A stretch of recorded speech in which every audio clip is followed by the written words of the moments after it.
J'espère que tu vas bien. On va maintenant entamer comment répondre au téléphone. En fait, les seules personnes qui sont autorisées à répondre au téléphone, c'est les agentes administratives. Tu vas t'apercevoir que si tu te promènes dans le laboratoire, que le téléphone, il sonne pas dans les autres départements. Il sonne seulement à l'administration. Alors, donc, c'est tous les gens qui travaillent à l'administration qui sont responsables de répondre au téléphone. C'est une des priorités.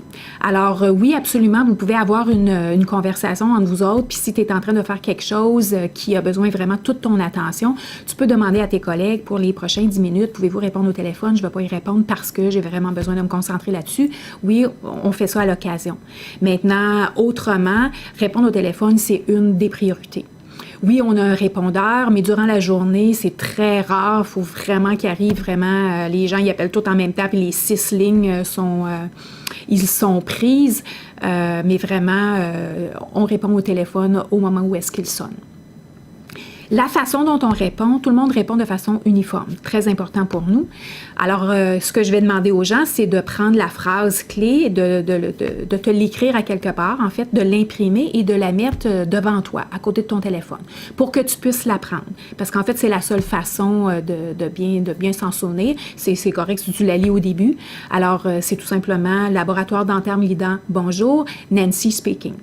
Pourquoi on mentionne notre nom? Bien parce que ça fait ça démontre de la personnalisation. Et pourquoi qu'on dit le mot speaking à la fin? C'est que ça démontre qu'on parle anglais aussi. Parce que tu vas avoir des gens autant anglophones que francophones qui vont t'appeler. Majoritairement, c'est nos clients, à du 99% du temps. Nos clients, quand je dis nos clients, des fois, ça va être le dentiste, mais des fois, ça va être aussi le personnel de la clinique dentaire. Donc, ça peut être l'agente administrative, ça peut être la secrétaire, ça peut être l'assistante, ça peut être l'hygiéniste. L'hygiéniste, c'est rare, mais en tout cas, ça peut être n'importe quel membre de la clinique qui vont appeler pour des questions quelconques. On va parler tantôt des différents types d'appels que tu peux recevoir. Donc, très, très, très important, on va parler de le ton et le rythme. Donc, quand on a commencé en affaires et qu'on a commencé on a fait notre étude de marché, on est allé demander aux gens s'il y avait un autre laboratoire dentaire qui s'installait dans la région, est-ce que vous feriez affaire avec nous? Et une des choses majeures qu'ils nous ont dit, comme plusieurs clients qui nous ont répondu ça, ils nous ont dit, si on appelle chez vous là, et qu'on a l'impression que vous êtes content de nous parler, on va faire affaire avec vous. Ça, vraiment, ça nous a fait comme, ah, vraiment? Et c'est la raison principale pour laquelle c'est pas tout le monde qui répond au téléphone et définitivement pas le technicien. Pourquoi? Parce que dans d'autres laboratoires, en effet, c'est le technicien qui est en train de fabriquer qui répond aussi au téléphone. Et quand le technicien est en train de fabriquer, ça va pas toujours bien. Hein? Des fois, il est frustré, des fois, ça va pas comme il veut, puis des fois, il vient faire de quelque chose, puis ça n'a pas fonctionné, ou bien il est dans le milieu de quelque chose, puis il est dérangé. Alors, c'est possible qu'il n'est pas dans un état fécond pour répondre au téléphone, puis d'être vraiment à l'écoute puis de vraiment être dynamique. Alors, nous autres, on s'est dit, il n'y a pas un technicien qui va répondre au téléphone, ça va être seulement des gens à l'administration. Alors, vous n'avez aucune raison pour ne pas être dans un état dynamique, un état où est-ce que de service et de bienveillance pour répondre au téléphone. Alors, qu'est-ce que je demande aux gens? C'est que, imagine-toi une personne que tu admires énormément, que si c'était cette personne-là qui t'appellerait, là, que tu voudrais être donner une impression incroyable de toi-même. Alors, peu importe. Certaines personnes vont dire c'est Oprah, l'autre va dire c'est Céline Dion. Peu importe. Une personne là, que tu admires énormément, puis que tu t'imagines que c'est elle qui appelle pour te parler. Alors, c'est sûr et certain que tu serais sur ton 36, là, que tu aurais une voix super dynamique, que tu aurais un ton super dynamique, que tu utiliserais toutes les habiletés et toutes les connaissances pour répondre à cette personne-là, n'est-ce pas? Bien, moi, je te dis que chacune des personnes qui nous appellent, je voudrais qu'elles aient le même traitement que cette personne-là que tu admires le plus. Alors, va sur Google et trouve la photo de cette personne-là que tu admires le plus, imprime-la et mets-la devant toi à côté de la phrase clé que tu as besoin d'apprendre. Et souviens-toi qu'à chaque fois que tu réponds au téléphone, c'est comme si c'était cette personne-là qui t'appelait. Alors, tu vas toujours rentrer dans un état dynamique. Au niveau du rythme, on veut s'assurer d'avoir un rythme équilibré. On ne veut pas avoir un rythme trop lent, parce que si je te parlerais comme ça, bien, peut-être que tu t'endormirais à travers la formation. Puis si je te parlerais vite comme ça, bien, à un moment donné, les gens, c'est arrivé où est-ce que les gens nous ont dit, bien, ils répondent au téléphone, mais je comprends absolument rien de ce qu'elle dit. Alors, on veut avoir un rythme tout à fait équilibré. Pas trop lent, pas trop vite, pour s'assurer que la personne, elle a bien compris, même si c'est juste la phrase, qu'elle a bien compris qu'elle est bien à la bonne place. Et à l'occasion, des fois, on peut avoir un accent si on parle en anglais ou si on parle en français. Alors, c'est la raison pour laquelle on veut prendre notre temps de bien articuler et de même bien articuler son nom pour que la personne puisse reconnaître à qui elle est en train de parler. Et ensuite de ça, on continue avec l'écoute. La deuxième chose qui est super importante que je vais te demander d'avoir en main, c'est un crayon et un pad de papier. Pourquoi? Parce que quand on répond au téléphone, c'est possible qu'il y a d'autres choses qui se passent autour de nous et c'est très possible de manquer des informations importantes, dont le nom de la personne qui nous parle, dont le nom de la clinique, où est-ce qu'on a besoin d'aller faire une cueillette, d'aller faire un pick-up. Et la majorité du temps, les gens appellent justement pour nous dire qu'il y a une cueillette à venir chercher à leur clinique. C'est arrivé dans le passé où est-ce que les gens ne portaient pas attention, n'avaient pas de papier, pas de crayon. Alors, ils s'imaginaient comme « Ah, je vais m'en souvenir, pas de problème ».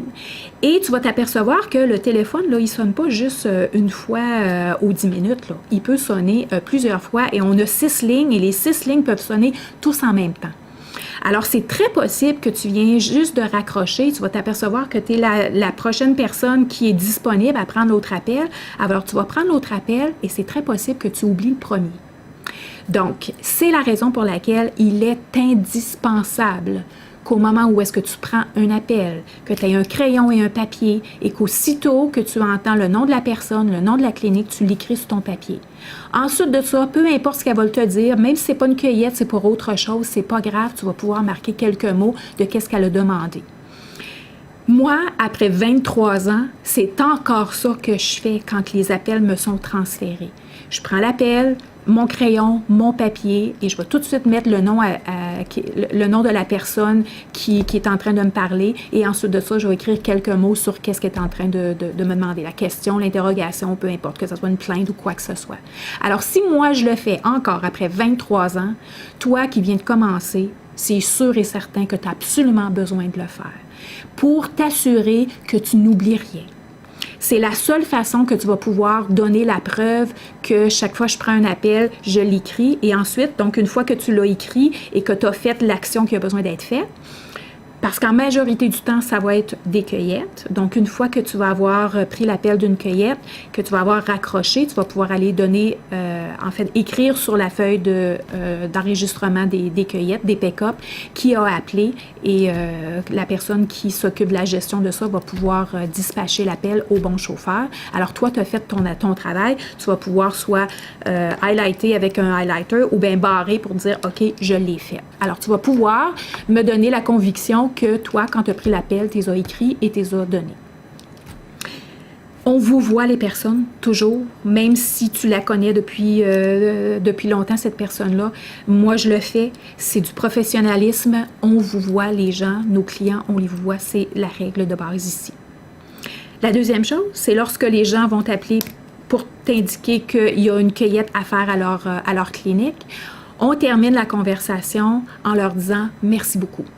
Le mot que je ne veux pas entendre, et les gens, tes collègues vont te le dire, je ne veux pas entendre le mot « pas de problème ». Je sais qu'on a l'habitude de dire ça, puis je sais peut-être que tu vas penser que c'est comme, quelle différence que ça fait. Moi, qui ai travaillé au niveau des neurosciences et qui ai travaillé au niveau de l'influence au niveau du cerveau, ça fait toute une différence. Le « pas de problème », ça a une connotation négative. Je sais que tout le monde le dit, mais pas ici. Nous, quand quelqu'un nous appelle pour une cueillette, on finit notre conversation en disant « merci beaucoup, on envoie quelqu'un ». Encore une fois, c'est une façon d'uniformiser la façon qu'on répond au téléphone. Tout le monde répond de cette façon-là. Alors, on vous voit, on remercie la personne après la conversation. Maintenant, si on regarde les différents types d'appels que tu vas recevoir, cueillette majoritairement. Maintenant, à l'occasion, les gens vont demander de parler à quelqu'un. Alors, ils peuvent demander de parler à Pierre, qui est le CEO. Il va pouvoir peut-être parler à moi. Ils peuvent peut-être demander de parler au directeur général, qui est Eric, ou de parler à un technicien en particulier, dans un département en particulier, où ils vont te nommer le nom de la personne. Alors, d'emblée, on va demander, surtout si la personne ne s'est pas présentée, on va demander « Je peux vous annoncer ». Pourquoi? Parce que je vais demander qu'on filtre les appels. Parce que les techniciens, autant Pierre et autant moi, on est très, très, très, très occupés dans une journée. Et on ne veut pas passer notre temps à être dérangé, à répondre au téléphone constamment à toutes les minutes.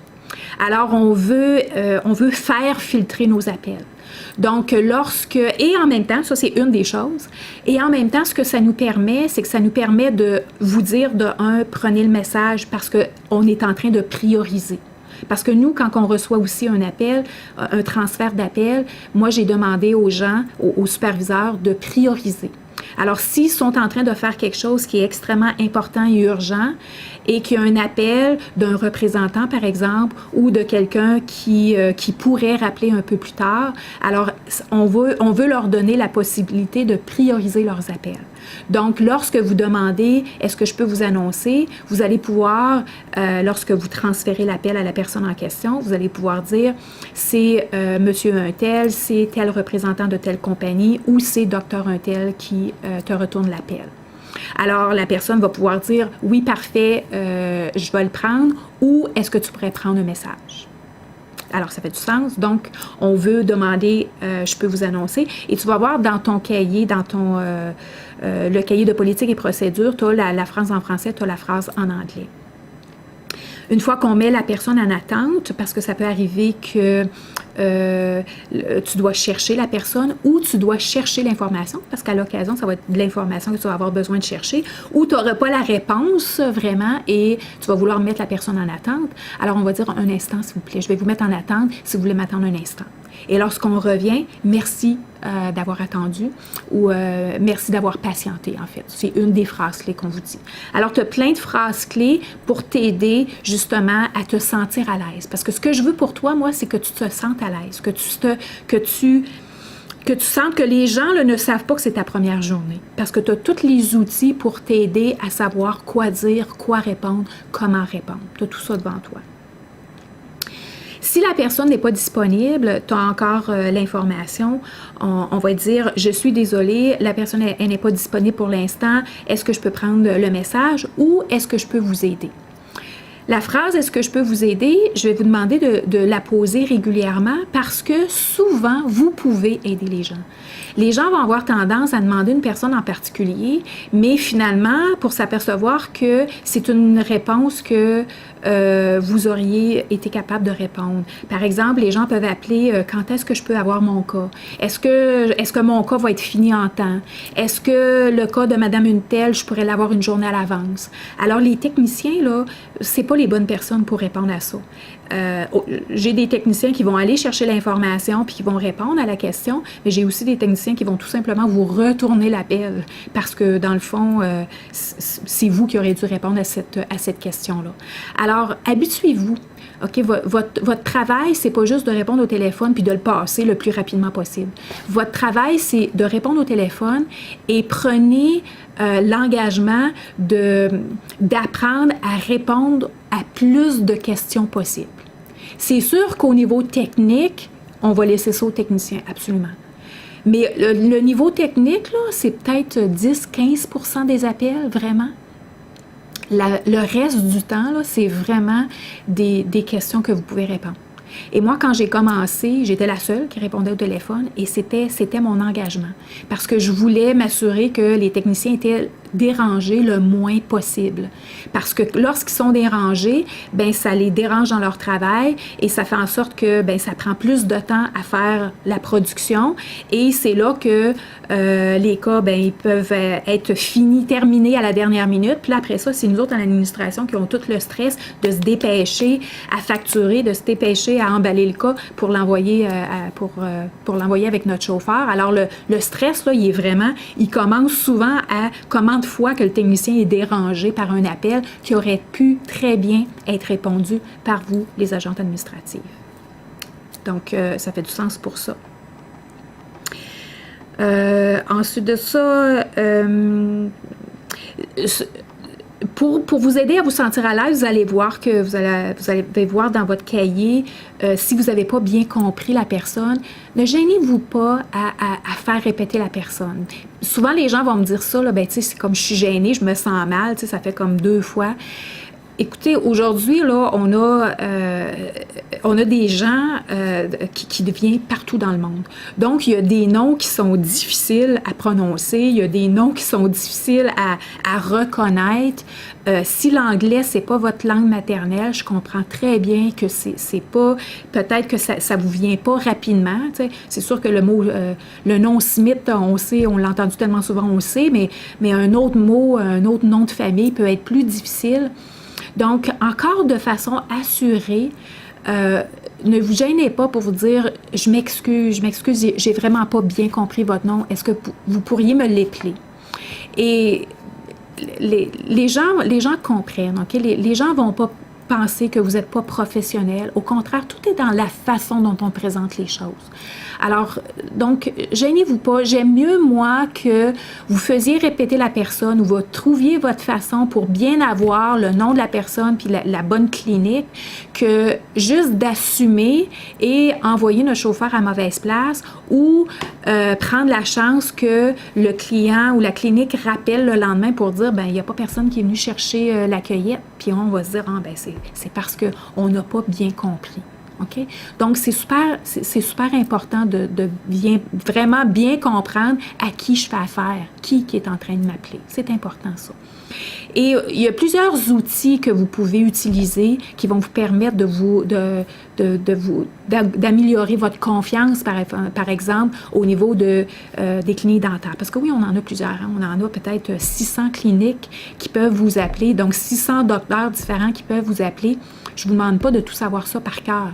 Par contre, si vous avez votre liste à côté, votre liste de référence par ordre alphabétique, donc à un moment donné, quand vous vous référez, donc vous prenez la note et vous vous référez à votre liste, à un moment donné, ça va devenir, votre apprentissage va se faciliter. Ça va être de plus en plus facile. Alors, gênez-vous pas de demander si jamais vous n'avez pas bien compris. Si vous avez une cueillette, donc on dit oui, merci. Si c'est un rush, à l'occasion, donc un rush ici, ça a vraiment de l'importance. Si quelqu'un vous appelle pour vous dire on a un cas à venir chercher et c'est un rush, alors un rush pour nous, c'est-à-dire que la majorité du temps, on a besoin de retourner, on a besoin d'aller chercher le cas, de le fabriquer et d'aller le porter dans la même journée. Alors, vous pouvez comprendre qu'on ne peut pas donner l'appel n'importe quand. C'est très, très important de l'écrire sur votre papier et de le mentionner à la personne qui va dispatcher les chauffeurs, que c'est un rush. Parce que qu'est-ce que ça veut dire? C'est qu'on donne 1 heure au chauffeur d'aller, en fait, il a besoin d'arrêter ce qu'il fait, ou on a besoin de trouver la bonne personne pour aller chercher la cueillette, l'amener au laboratoire, on fait qu'est-ce qu'on a à faire, puis après ça, on va la livrer dans la même journée. Alors, un rush, c'est extrêmement important de noter. Très important pour ça. Si l'appel est concernant une information technique, et que, donc, vous avez souvent des gens qui vont vous dire « je peux-tu parler à telle personne » parce que c'est une question technique. Mais il y a des gens aussi qui vont tout simplement assumer que vous avez toutes les réponses à leurs questions. Ils vont vous commencer à vous parler de façon technique ou peu importe, ils vont vous poser une question que vous n'avez pas encore appris, vous ne savez pas encore la réponse. Alors, encore une fois, sentez-vous à l'aise pour répondre. Excusez-moi un instant, je vais devoir vous mettre sur attente parce que je vais devoir aller chercher l'information. Ça n'a pas d'importance que vous ne savez pas. Je ne vous demande pas d'avoir les réponses à tout de suite. C'est pas important, ça. Ça va se faire au fur et à mesure. Ce que je vous demande, c'est de bien répondre. Donc, pas répondre n'importe quoi ou de ne pas répondre « je ne sais pas ». Ça, je ne veux pas qu'on réponde ça. nous autres ici, notre travail, c'est vraiment de trouver les réponses, de trouver les solutions aux problématiques ou aux questions ou aux interrogations de nos clients. Alors, on va trouver la réponse. Que ce soit pas vous qui ayez la réponse, c'est pas important. Alors, vous pouvez tout simplement dire, soit je vais prendre vos informations, je vais m'informer, ou c'est quelque chose qui est quand même rapide, vous avez du monde autour de vous que vous pouvez poser la question. Tout simplement, laissez-moi, je vais vous mettre en attente, laissez-moi m'informer, je vous reviens avec une réponse. Donc, sentez-vous à l'aise. Dans aucun cas, je veux attendre, je veux entendre, je le sais pas ou je pense pas. OK? Le je pense pas. Pourquoi? Parce que qu'est-ce que ça l'amène chez notre interlocuteur? C'est un doute. Fait qu'il se pose la question, ben j'ai-tu appelé à la bonne place?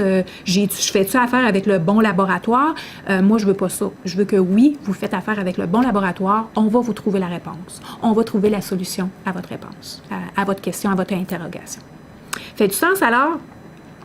On va parler, il y a aussi des gens qui vont appeler pour des problèmes, des plaintes, en fait. Alors, dans une prochaine capsule, je vais vous parler de qu'est-ce qu'on fait lorsqu'on reçoit une plainte, comment qu'on répond, les types de plaintes, puis comment qu'on répond. Alors, je te vois à la prochaine capsule.